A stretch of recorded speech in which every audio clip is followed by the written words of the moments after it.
From Skylar Ross. Here she asks, can you review South Park Bigger, Longer, and Uncut? You know what? That is a very fascinating idea.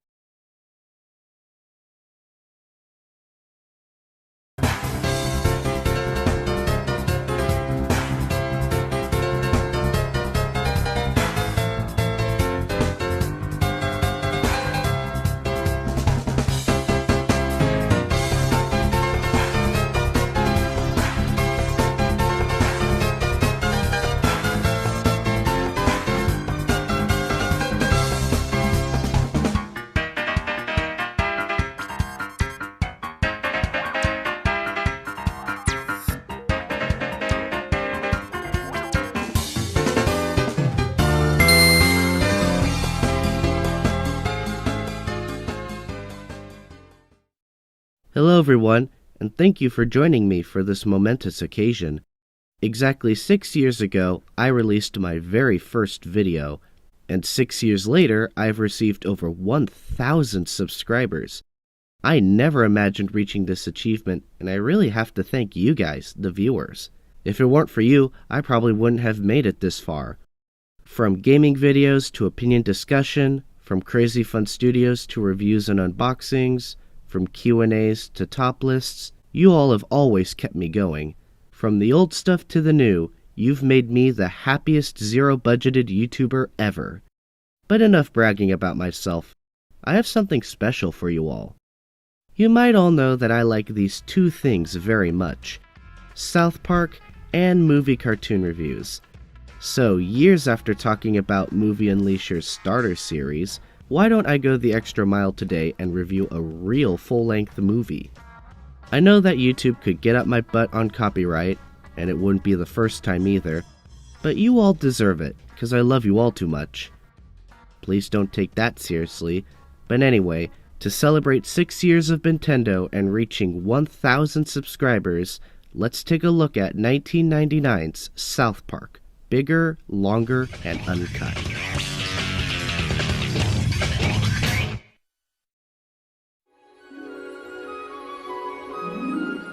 Guys, the truth has been revealed. The Paramount Mountain is found in South Park, Colorado. And here I thought it was found wherever Indiana Jones went. As the movie begins, one thing you guys will quickly notice is that this movie is a musical. The sun is shining and the grass is green, under the 3 feet of snow I mean. This is a day when it's hard to wear a frown. It is a common trope to give television shows musical specials. Heck, even The Flash had a musical special. Though, the music in this movie is actually pretty good. Trey Parker and Matt Stone have worked in the musical arts prior to starting South Park. With Cannibal the Musical in 1993 and the Tony Award-winning Book of Mormon in 2011, these two know how to make a good musical. Also, they got Mark Shaman to help out, who would later do on music for the 2007 version of Hairspray and even Mary Poppins Returns. That's gotta be awesome. But anyway, while singing, Stan rounds up his friends to see a brand new movie starring their TV idols, Terrence and Phillip, with all the foreshadowing one will need. But when they get to the theater, there is a problem. The movie is rated R. Terrence and Phillip Ashes of Fire has been rated R by the Motion Picture Association of America. Those bastards! Shame on you. But don't worry, boys. You can still see the Milk song. It's rated PG. Next, please. Wait, why can the 5th graders see Ashes of Fire? Who knows, maybe they're going to see the Milk song. At least they're optimistic. Ah, screw it. It probably isn't all that good anyway. Cartman, what are you talking about? You love Terrence and Phillip. Yeah, but the animation's all crappy. Get it? Because people say South Park is crappy animation? Though going off that topic, you might notice that this animation looks a little more professional. I mean, compared to the animation in the show.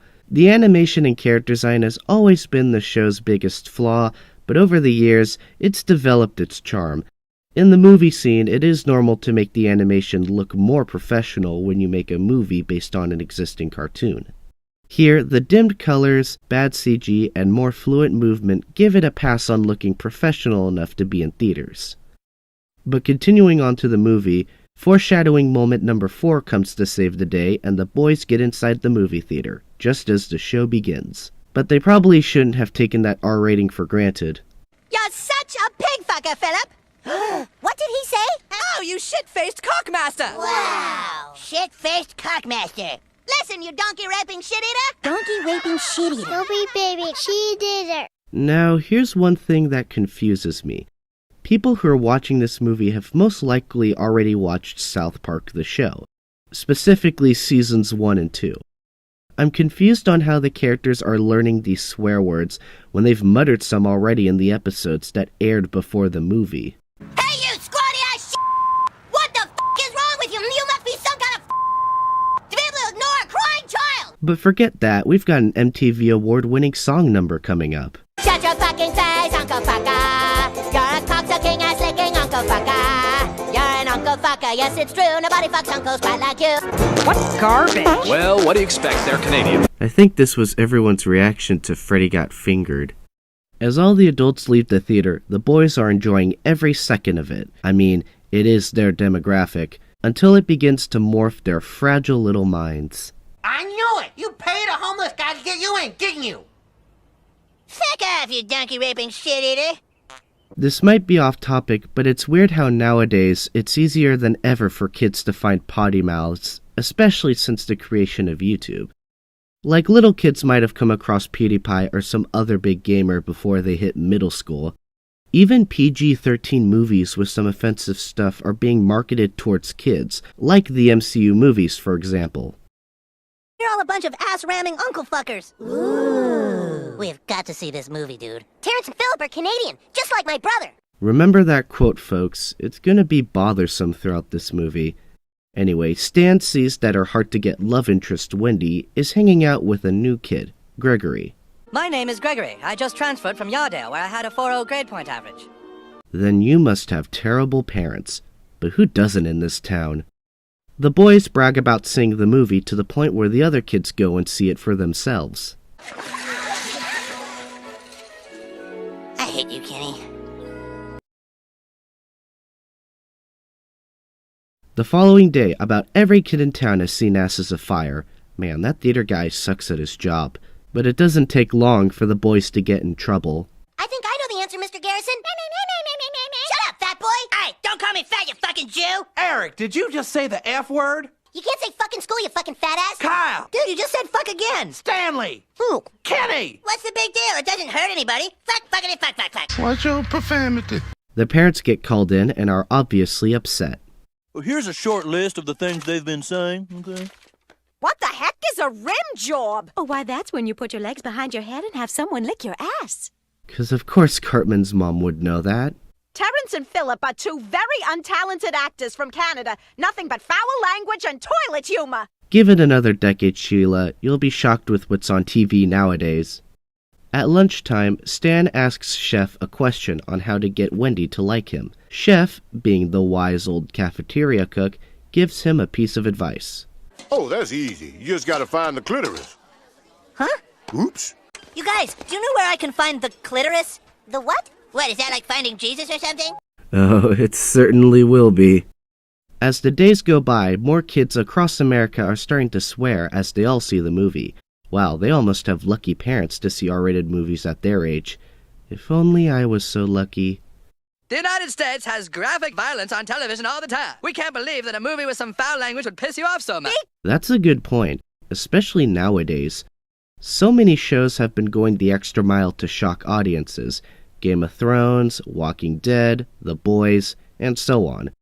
Even cartoons aimed at kids nowadays are going the extra mile with mature subjects. Gravity Falls, Adventure Time, Steven Universe, the list goes on.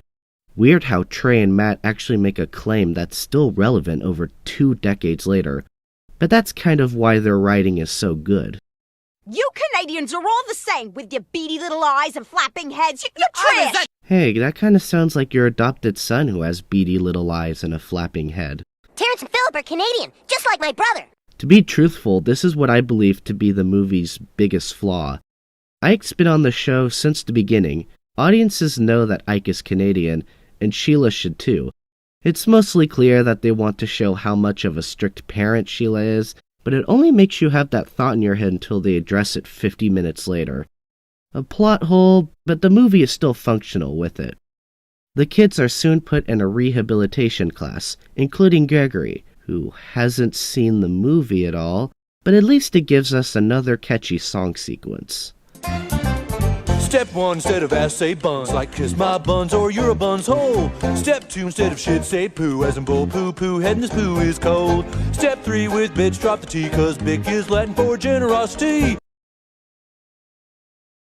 And after that song number, does this convince the children to be well behaved?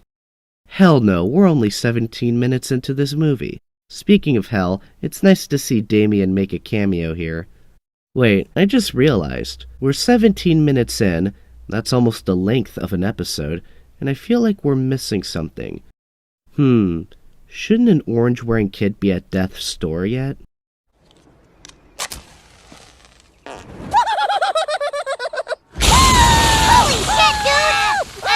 Ah, there we go. And they don't hold back here. He gets burned, drowned in salt, mutilated by doctors, and has his heart replaced by a potato. But worst of all, the last voice he hears is from Batman himself. No, not Adam West. No, not Michael Keaton. The Bat Nipples guy. No, not Val Kilmer. George Clooney, that's it. Ah, fucking weak, dude! This is why Superman works alone. Oh shit, dude! Now our mom's gonna find out we went to the Terrence and Phillip movie again! Not if you leave the building. You don't have to stay. You can even lie to your parents. I mean, Kenny dies all the time. They wouldn't really care. Speaking of Kenny dying, we finally see him travel to the afterlife. Matrix style. Hey, it's the Universal logo. I'm getting good at this studio logo bingo. And is Kenny free from all his pain and suffering? Of course not. Do you even watch the show? Now I know where all the budget went to. Though to be honest, going to hell must be fun in South Park. You skydive to enter, you meet celebrities, and the theme song is sung by none other than James Hetfield of Metallica. Does Satan give him royalties when he uses this song? Back up on Earth, Sheila is leading an army of parents to take down the source of all this chaos. I put my money on the ticket vendor guy. He does not look trustworthy. No, they instead blame the entire country of Canada. Huh? Now, before you think about how horrifying of an idea that is, maybe this Oscar-nominated song will convince you to agree with them. Rain Canada! Rain Canada! With all their beady little eyes and flapping heads so full of lies. It isn't a shock to know that this movie did get banned, but weird that Canada didn't ban this film. If I were Canadian and saw this movie, I'd be pissed. They're not even a real country anyway. But don't worry, Canada, Iraq's gonna have it worse.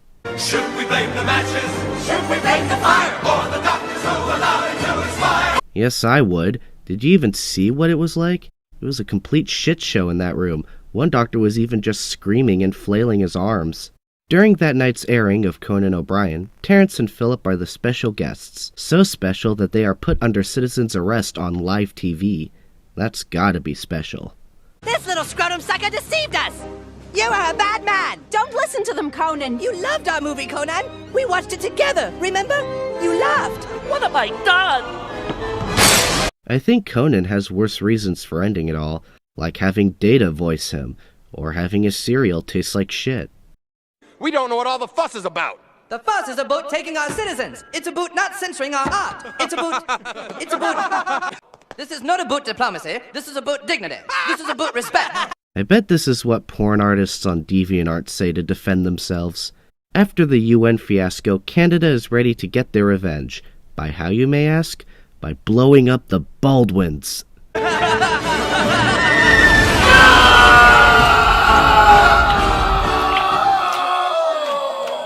Aw, now we'll never get Cat in the Hat in Viva Rock Vegas. Later that day, a state of emergency is televised. Sheila declares war on Canada with a date of execution for Terrence and Phillip. This was before 30 Rock, so I guess Sheila has a valid point for being angry. Dude, this is fucking weak. How could things be any worse? Well, I don't know. Maybe your friend is down in hell. And if that's not bad enough, he sees that Satan is dating Saddam Hussein and their relationship is on the rocks. Oh, the drama! Gregory and Wendy tried to lead their own rebellion, but the kids aren't convinced. That is until Cartman sings a little, well-beloved song. I'm getting pretty sick of him calling my mom. Well, cause mom's a bitch, she's a big fat bitch, she's the biggest bitch in the whole wide world. She's a stupid bitch, and everyone's a bitch, she's a bitch to all the boys and girls. Shut your fucking mouth, Cartman! For fans of the show before the movie's release, this must have been the coolest thing ever, as this isn't the first time this song has been sung. But not only do they take the most memorable song from the show and sing it again, they make it even more funny and more grand. Now that's respectful fan service. She's a big fat sucking baby.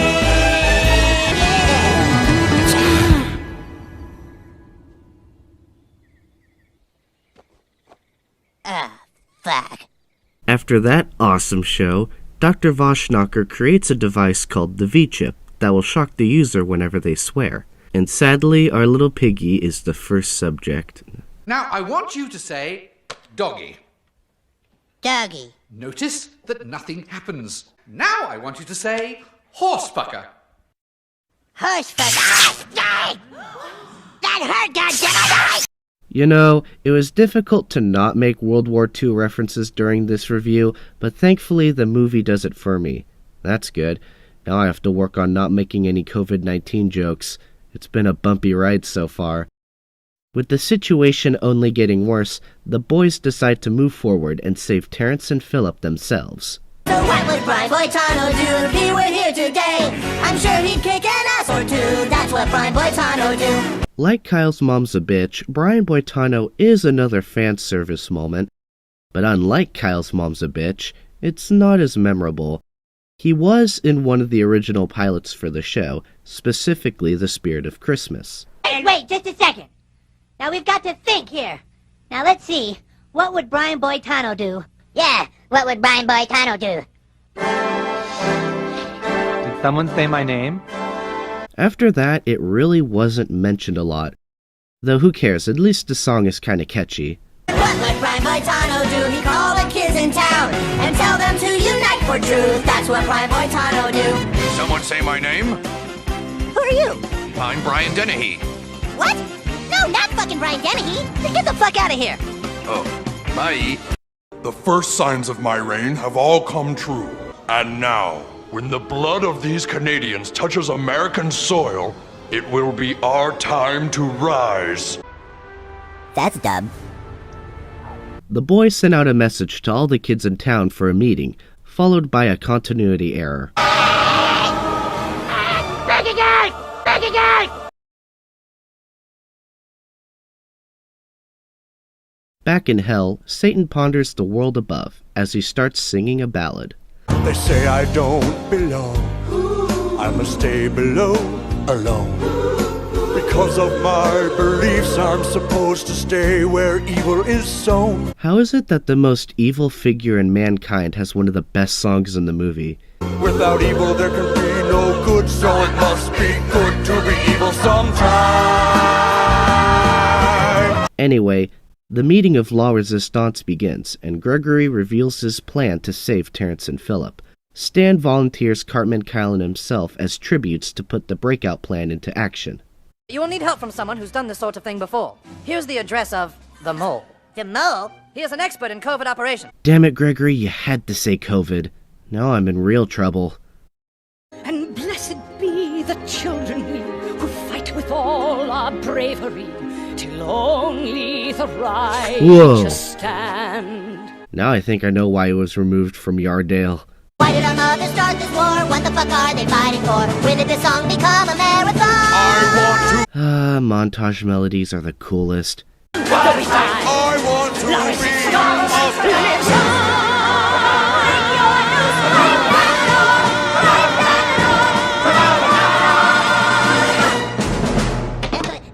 Back in hell, Kenny sees Satan and convinces him to dump Saddam. I like how even in the depths of hell, Kenny is willing to help Satan with his personal problems. No wonder why Kenny keeps getting revived. I'm strong, and I don't need him. Satan goes in and tells Saddam that he's going up alone, But after a song and dance, amends have been made and he gets a second chance. At least you tried, Kenny.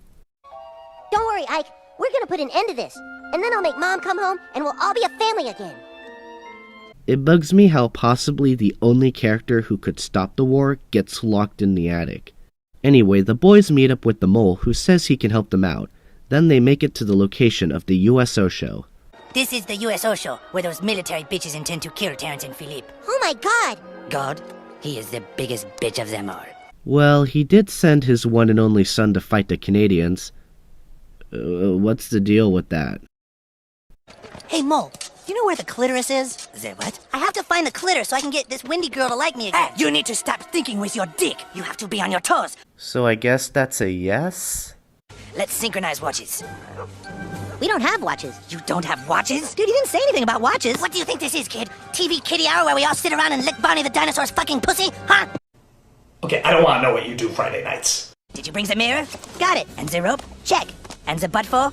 What's a butt for? For pooping, silly. Why is it that the most childish joke in the movie is one of the funniest as well? The mole tells Stan and Kyle to keep the show running, and tells Cartman to shut off the electrical box. You must sneak over there and shut it off before I return with Terrence and Philippe, or the alarms will sound, and I will be attacked by guard dogs. Got it? Okay. You must shut off the alarms. I fucking hate guard dogs! Thanks for telling us what's gonna happen, obvious writing. What could we do without you? Anyway, Stan and Kyle convince Big Gay Al to perform a big musical number. Sing the fucking song! Well, alright, if you insist. And even Mark Shaman is here to help out. I'm super! Thanks for asking. All things considered, I couldn't be better, I must say. I'm feeling super. No, nothing but I like her. Everything is super when you're. Don't you think I look cute in this hat? And because obvious writing is obvious, Cartman doesn't flip the switch, and Mole is attacked by guard dogs. But at least Kyle fulfills his final wish of holding him until his final breath.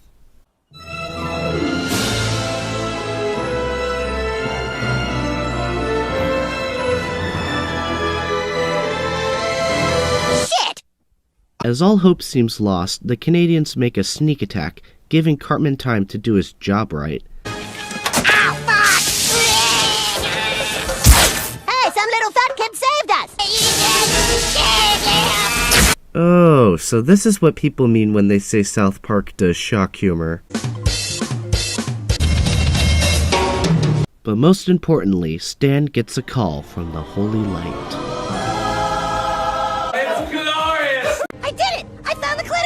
Dude, you just have to have confidence in yourself. Believe in yourself and others will believe in you. Chicks love confidence. After a spiritual encounter, Stan gains his confidence and leads the kids to protect Terrence and Philip.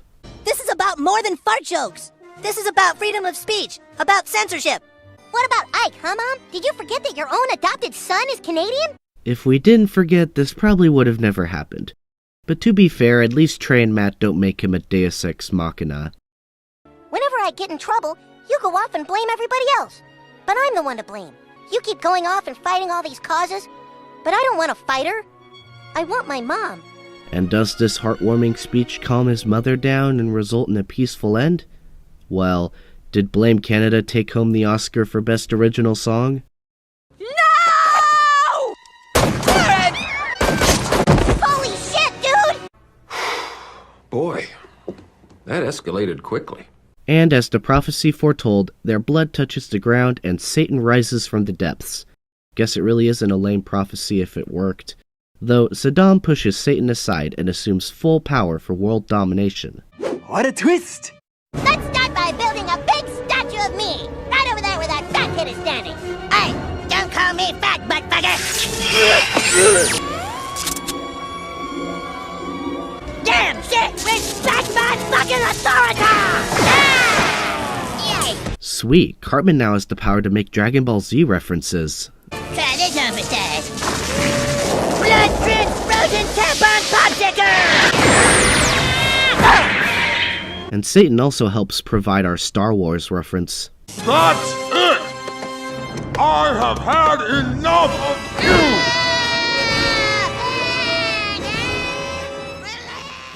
With Saddam defeated, Satan thanks Kenny for helping him gain his self-esteem, He says he can grant Kenny any wish he wants. He basically tells Satan to undo everything and to piss off, just before a forced but cool reveal.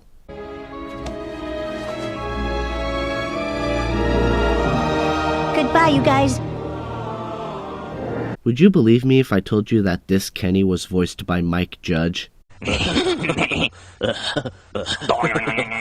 Yeah. Well, at least he can do a good Stan impression. Anyway, Satan brings back peace, despite being the Lord of Evil, and everyone is happy again. I'm sorry I didn't pay attention to you, Kyle.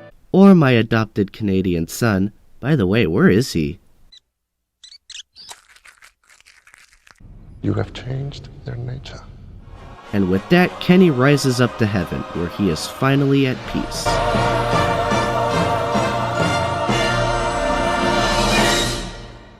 Until 1 week later.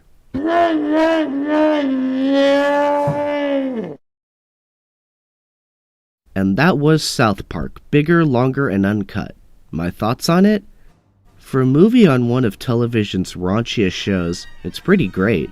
While I did have some little nitpicks with it, Trey and Matt's writing is maybe the biggest plus about it. The story is well constructed, despite a couple small holes. The dialogue is well written, and almost every joke lands. If you could tell, it was hard to make jokes about it, and it's mostly because the jokes speak for themselves. The musical numbers are also a big plus, with catchy instrumentals and good lyrics. It is obvious that this movie is made for those who watch the show, but I have a feeling that this will appeal more to fans of the older seasons rather than the newer ones. South Park's first theatrical attempt, and it was a blast. Raunchy, offensive, and super.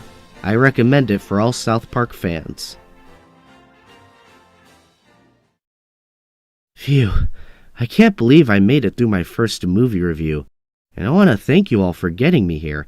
I can't thank you all enough for not only getting me to 1,000 subscribers, but for 6 awesome years of this channel. I can't wait to see what I'll do in the future.